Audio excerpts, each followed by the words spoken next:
ಧರ್ಮಸ್ಥಳದಲ್ಲಿ ನೂರಾರು ಶವಗಳನ್ನು ಹೂತು ಹಾಕಿದ್ದೇನೆ ಎಂದು ಅನಾಮಿಕ ವ್ಯಕ್ತಿ ಕೊಟ್ಟ ದೂರಿನ ತನಿಖೆಯನ್ನ ಎಸ್ಐಟಿ ಇಂದಿನಿಂದ ನಡೆಸಲಿದೆ. ಎಸ್ಐಟಿ ತಂಡ ಶುಕ್ರವಾರ ಮಂಗಳೂರು ತಲುಪಿದ್ದು ಹಿರಿಯ ಪೊಲೀಸ್ ಅಧಿಕಾರಿಗಳನ್ನ ಭೇಟಿ ಮಾಡಿದೆ. ಶುಕ್ರವಾರ ತಡರಾತ್ರಿಯೇ ಧರ್ಮಸ್ಥಳ ಪೊಲೀಸ್ ಠಾಣೆಗೆ ಆಗಮಿಸಿದ ಎಸ್ಐಟಿ ತನಿಖಾಧಿಕಾರಿ ಕೇಸ್ ಫೈಲ್ ಪಡೆದಿದ್ದಾರೆ. ಬೆಳ್ತಂಗಡಿಯಲ್ಲಿ ಕಚೇರಿ ತೆರೆದಿರೋ ಎಸ್ಐಟಿ ಇಂದೇ ತನಿಖೆಗೆ ಇಳಿಯಲಿದ್ದು ಧರ್ಮಸ್ಥಳಕ್ಕೂ ಭೇಟಿಯನ್ನ ನೀಡಲಿದೆ.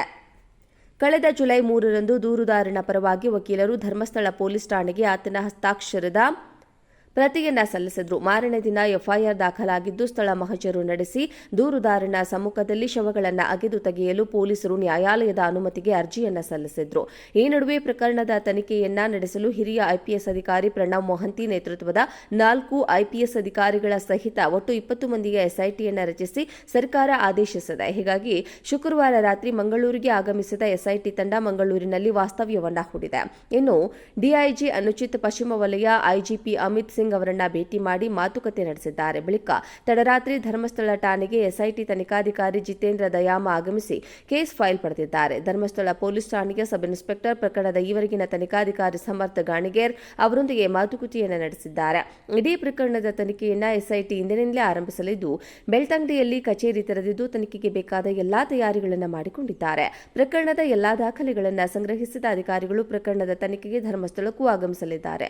ತನಿಖೆ ಒಂದು ಹಂತಕ್ಕೆ ಬಂದ ಬಳಿಕ ನ್ಯಾಯಾಲಯದ ಅನುಮತಿ ಪಡೆದು ದೂರುದಾರನನ್ನ ಶವ ಹೂತಿಟ್ಟ ಸ್ಥಳಗಳಿಗೆ ಕರೆದುಕೊಂಡು ಹೋಗಿ ಆತನ ಸಮ್ಮುಖದಲ್ಲೇ ಮಣ್ಣು ಒಗೆದು ಶವಗಳನ್ನು ಹೊರತೆಗೆಯುವ ಪ್ರಕ್ರಿಯೆ ನಡೆಯಲಿದೆ. ಆತನ ದೂರಿನಂತೆ ಸುಮಾರು 20 ವರ್ಷಗಳ ಹಿಂದೆ ಶವಗಳನ್ನು ಹೂತಿಟ್ಟಿರುವುದು ನಿಜವಾಗಿದ್ರೆ ಅದರ ಅಸ್ಥಿಪಂಜರಗಳು ಸಿಗೋ ಸಾಧ್ಯತೆ ಇದೆ. ಆ ಬಳಿಕ ಅದರ ಆಧಾರದಲ್ಲಿ ಮುಂದಿನ ತನಿಖೆ ನಡೆಯಲಿದೆ. ಧರ್ಮಸ್ಥಳದಲ್ಲಿ ನೂರಾರು ಶವಗಳನ್ನು ಹೂತು ಹಾಕಿದ್ದೇನೆ ಎಂದು ಅನಾಮಿಕ ವ್ಯಕ್ತಿ ಕೊಟ್ಟ ದೂರಿನ ತನಿಖೆಯನ್ನ ಎಸ್ಐಟಿ ಇಂದಿನಿಂದ ನಡೆಸಲಿದೆ. ಎಸ್ಐಟಿ ತಂಡ ಶುಕ್ರವಾರ ಮಂಗಳೂರು ತಲುಪಿದ್ದು ಹಿರಿಯ ಪೊಲೀಸ್ ಅಧಿಕಾರಿಗಳನ್ನ ಭೇಟಿ ಮಾಡಿದೆ.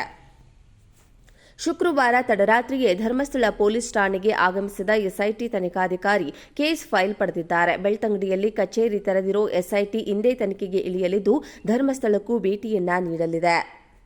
ಕಳೆದ ಜುಲೈ 3ರಂದು ದೂರುದಾರನ ಪರವಾಗಿ ವಕೀಲರು ಧರ್ಮಸ್ಥಳ ಪೊಲೀಸ್ ಠಾಣೆಗೆ ಆತನ ಹಸ್ತಾಕ್ಷರದ ಪ್ರತಿಯನ್ನ ಸಲ್ಲಿಸಿದ್ರು. ಮಾರನೇ ದಿನ ಎಫ್ಐಆರ್ ದಾಖಲಾಗಿದ್ದು ಸ್ಥಳ ಮಹಜರು ನಡೆಸಿ ದೂರುದಾರನ ಸಮ್ಮುಖದಲ್ಲಿ ಶವಗಳನ್ನು ಅಗೆದು ತೆಗೆಯಲು ಪೊಲೀಸರು ನ್ಯಾಯಾಲಯದ ಅನುಮತಿಗೆ ಅರ್ಜಿಯನ್ನ ಸಲ್ಲಿಸಿದ್ರು. ಈ ನಡುವೆ ಪ್ರಕರಣದ ತನಿಖೆಯನ್ನ ನಡೆಸಲು ಹಿರಿಯ ಐಪಿಎಸ್ ಅಧಿಕಾರಿ ಪ್ರಣವ್ ಮೊಹಂತಿ ನೇತೃತ್ವದ 4 ಐಪಿಎಸ್ ಅಧಿಕಾರಿಗಳ ಸಹಿತ ಒಟ್ಟು 20 ಮಂದಿಯ ಎಸ್ಐಟಿಯನ್ನ ರಚಿಸಿ ಸರ್ಕಾರ ಆದೇಶಿಸಿದೆ. ಹೀಗಾಗಿ ಶುಕ್ರವಾರ ರಾತ್ರಿ ಮಂಗಳೂರಿಗೆ ಆಗಮಿಸಿದ ಎಸ್ಐಟಿ ತಂಡ ಮಂಗಳೂರಿನಲ್ಲಿ ವಾಸ್ತವ್ಯವನ್ನ ಹೂಡಿದೆ. ಇನ್ನು ಡಿಐಜಿ ಅನುಚಿತ್, ಪಶ್ಚಿಮ ವಲಯ ಐಜಿಪಿ ಅಮಿತ್ ಸಿಂಗ್ ಅವರನ್ನ ಭೇಟಿ ಮಾಡಿ ಮಾತುಕತೆ ನಡೆಸಿದ್ದಾರೆ. ಬಳಿಕ ತಡರಾತ್ರಿ ಧರ್ಮಸ್ಥಳ ಠಾಣೆಗೆ ಎಸ್ಐಟಿ ತನಿಖಾಧಿಕಾರಿ ಜಿತೇಂದ್ರ ದಯಾಮ ಆಗಮಿಸಿ ಕೇಸ್ ಫೈಲ್ ಪಡೆದಿದ್ದಾರೆ. ಧರ್ಮಸ್ಥಳ ಪೊಲೀಸ್ ಠಾಣೆಯ ಸಬ್ ಇನ್ಸ್ಪೆಕ್ಟರ್ ಪ್ರಕರಣದ ಈವರೆಗಿನ ತನಿಖಾಧಿಕಾರಿ ಸಮರ್ಥ ಗಾಣಿಗೇರ್ ಅವರೊಂದಿಗೆ ಮಾತುಕತೆಯನ್ನು ನಡೆಸಿದ್ದಾರೆ. ಇಡೀ ಪ್ರಕರಣದ ತನಿಖೆಯನ್ನ ಎಸ್ಐಟಿ ಇಂದಿನಿಂದಲೇ ಆರಂಭಿಸಲಿದ್ದು ಬೆಳ್ತಂಗಡಿಯಲ್ಲಿ ಕಚೇರಿ ತೆರೆದಿದ್ದು ತನಿಖೆಗೆ ಬೇಕಾದ ಎಲ್ಲಾ ತಯಾರಿಗಳನ್ನು ಮಾಡಿಕೊಂಡಿದ್ದಾರೆ. ಪ್ರಕರಣದ ಎಲ್ಲಾ ದಾಖಲೆಗಳನ್ನು ಸಂಗ್ರಹಿಸಿದ ಅಧಿಕಾರಿಗಳು ಪ್ರಕರಣದ ತನಿಖೆಗೆ ಧರ್ಮಸ್ಥಳಕ್ಕೂ ಆಗಮಿಸಲಿದ್ದಾರೆ. ತನಿಖೆ ಒಂದು ಹಂತಕ್ಕೆ ಬಂದ ಬಳಿಕ ನ್ಯಾಯಾಲಯದ ಅನುಮತಿ ಪಡೆದು ದೂರುದಾರನನ್ನ ಶವ ಹೂತಿಟ್ಟ ಸ್ಥಳಗಳಿಗೆ ಕರೆದುಕೊಂಡು ಹೋಗಿ ಆತನ ಸಮ್ಮುಖದಲ್ಲೇ ಮಣ್ಣು ಒಗೆದು ಶವಗಳನ್ನು ಹೊರತೆಗೆಯುವ ಪ್ರಕ್ರಿಯೆ ನಡೆಯಲಿದೆ. ಆತನ ದೂರಿನಂತೆ ಸುಮಾರು 20 ವರ್ಷಗಳ ಹಿಂದೆ ಶವಗಳನ್ನು ಹೂತಿಟ್ಟಿರುವುದು ನಿಜವಾಗಿದ್ರೆ ಅದರ ಅಸ್ಥಿಪಂಜರಗಳು ಸಿಗೋ ಸಾಧ್ಯತೆ ಇದೆ. ಆ ಬಳಿಕ ಅದರ ಆಧಾರದಲ್ಲಿ ಮುಂದಿನ ತನಿಖೆ ನಡೆಯಲಿದೆ.